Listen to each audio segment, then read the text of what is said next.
How much freedom do you all the actors have to put into your characters? Do you just read the scripts very faithfully? Do you get to bring any of your own ideas or thoughts into it? Well, I showed up last year, season 3, when the werewolves are introduced. And before I did, I watched every wolf video that existed. The guy that lives with wolves, the wolves being brought back to Yellowstone. Constantly I had the TV on all day. Jack London, Call of the Wild, White Fang. I went and hung out with wolves and the trainers and spoke and the whole thing. And I was expecting this big conversation about how werewolves behave and this is how their race works, and there wasn't. So, which was, I was just trusted completely with creating and developing a manner of behavior for an entire race of people. In those lines this year where Sookie says, Alcide, stop making that noise. Well, that came out of, my audition. I was growling in my audition. Because when I get asked to do something around the house that I don't want to do, and I'm watching ESPN, so I figured if I growl, this guy definitely growls. So, I put it in there, and sure enough, this season they started writing in, he growls.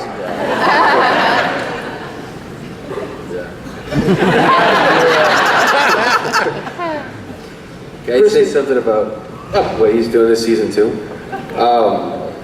Sorry, we don't all have to take turns kissing each other's knees, but with both these guys, to see a character that's clearly that strong, if you guys see what he's doing as an actor, making a choice, like Charlaine's saying, to be really torn, There's this pack wanting him to do one thing, and the guy's got his own integrity that he wants to live by and everything else, and a lot of actors wouldn't want to show that. If they're playing somebody like this, they'd want to seem cool and strong, and somebody might have the Pam role, and they want to stay beautiful and on top of things, and these guys are in there, finding their way into making it hopefully human, like you're saying, and relatable, and that's awfully courageous because it means you got to make yourself vulnerable. If he's, clearly that pack is no threat to this man, right? But he understands it's better storytelling to be torn like that, and you can see it in his eyes and the way he does it. It's just we have an awesome cast of people making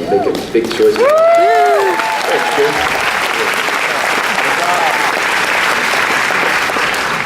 And I also feel like HBO, Alan and these guys give us so much room.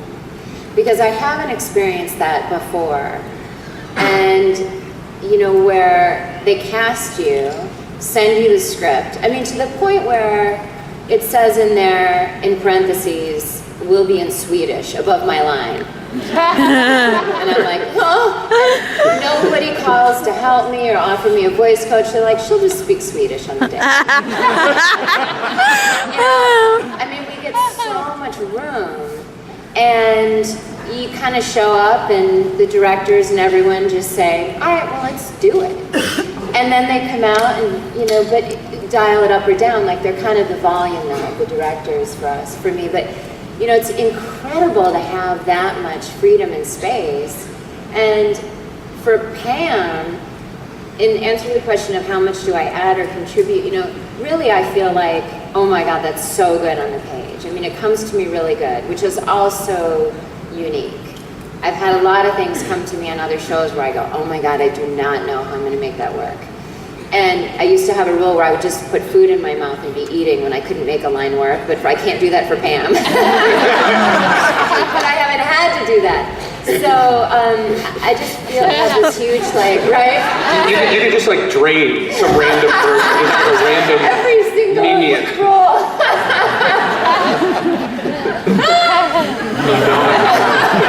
I want people. If you see that season 14, you'll know the writers have gotten tired. And Pam is really changing. She seems to be becoming more dark, more feral, more uncontrolled. What do you think about that? Oh, I hope that's true. That's the vision that I had in my head. I would read it and go, oh, I want her dark and feral. And then, you're 5 hours in the makeup chair. and you kind of go into a coma. And then you wait 3 hours, and then they call you for your scene at 3 a.m. And by 3 a.m. I don't care. You know, and I'm trying to get myself to care. I'm going, come on, you know, I'm sort of in my head. Come on, soldier, whack, you know. Whack up, Missy. And then I do this scene, and I'm really just having that image in my head of, you know, just nasty and vicious. And then I'm driving home when the sun's coming up, and I'm thinking, oh, I hope I was vicious and nasty. I feel just kind of tired. And then I wait 6 months and watch it, and then think, did I do it? I hope I did it. And then I come here and you say that, and I'm happy. Well, I'm piggybacking what Jim was saying. You know, I think one of the real strengths of the show, and something that's really extraordinary about it to me, is that you know, you have these preconceived notions about these archetypes, and when you get to the show and you watch the show, Alan is very smart about bending that perception. You know, you get a character like Lafayette that shows up with this dangly feather earring with blue eyeshadow, but he's, you know, he's beating the shit out of everybody, you know, at the bar. And you're like, wow, that's completely not what I expected, you know, and then you get, you know, you get a vampire in this package. The most vicious, bloodthirsty one on the show, you know? You know, and you get a werewolf who you have, you know, I had a preconceived notion of what a werewolf is, but you get there and he's really sensitive and loyal, and he's got this big heart, and that's what's so great about it, is finding those moments, because listen, man, you know, I've talked to Charlaine about the books and kind of his arc through it. The monster's there. And he's gonna be there. We don't need to get to that just yet. Oh, man. Man. Charlaine, you as the writer have this strong mental image of all the characters, what they look like. When you watch it on screen and see these actors doing such a great portrayal, does that in any way affect your own mental image of the characters? I try not to let it do so, though of course that's very tempting, but I've lived with the characters for a very long time now, and I have a mental picture of what they look like, a very strong mental picture, and you can't match that in human terms. These are my fictional constructs in my head. That having been said, some of the actors on the show are very, very close to the way they are in my head. Not all of them, but it's amazing seeing my characters reinterpreted. Not only in the show, but in the audio books. When they're read, they're so different. Sookie always sounds so much angrier in the audio books and in the show than she ever did in my head. And I'm going, am I writing mad and I just don't know it? I think, what feedback is that giving me? So it's kind of it's a complex process, really, to see people do your characters and to think, did I really write them? Is Alan seeing the heart of what I wrote?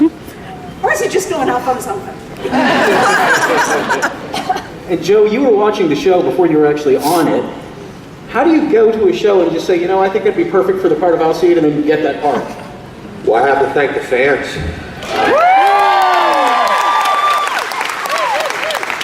Seriously, the fans of the books.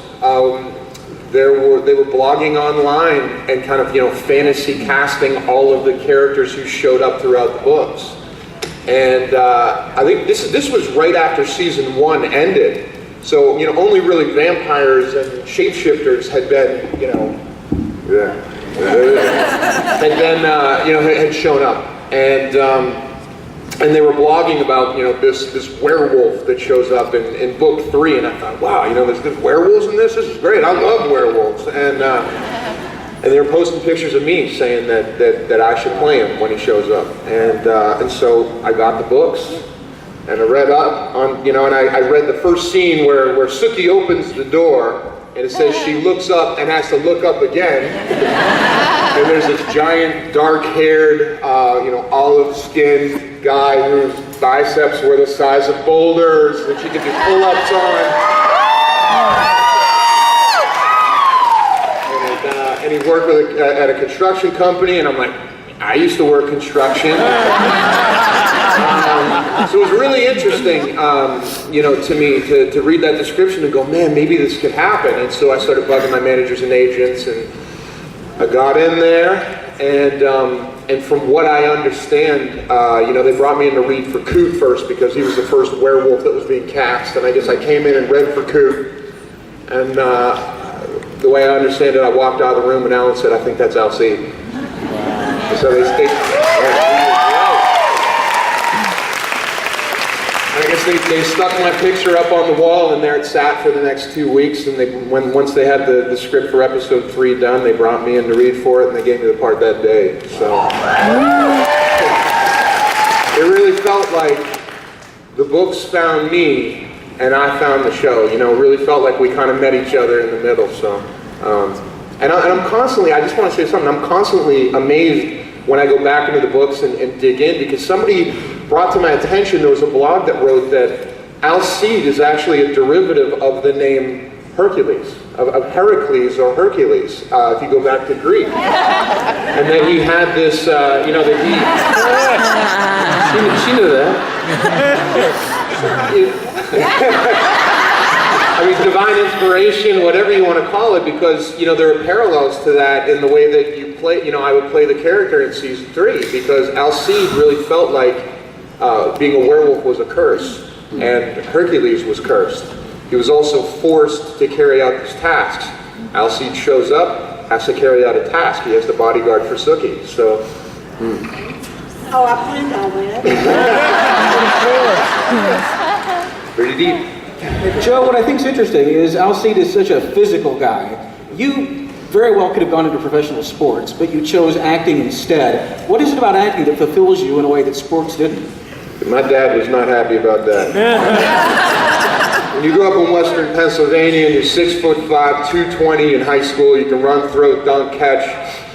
Being sensitive and being an artist.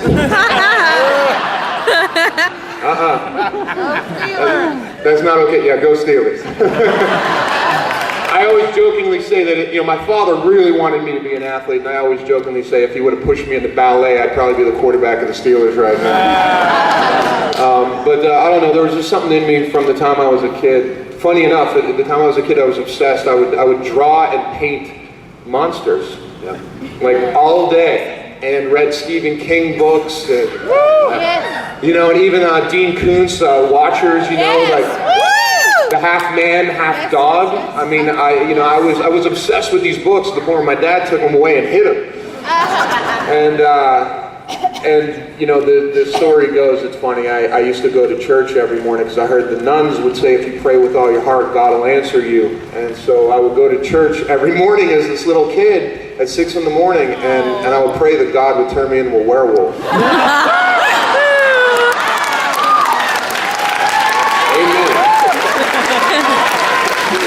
And it didn't happen, and I became very disillusioned with the church. This went on. I was like a total nihilist, and just, And then, of course, I get this part, and people say, yo, what happened right after you got the part? I was like, I hit my knees, and was like, all right, I get it, all right.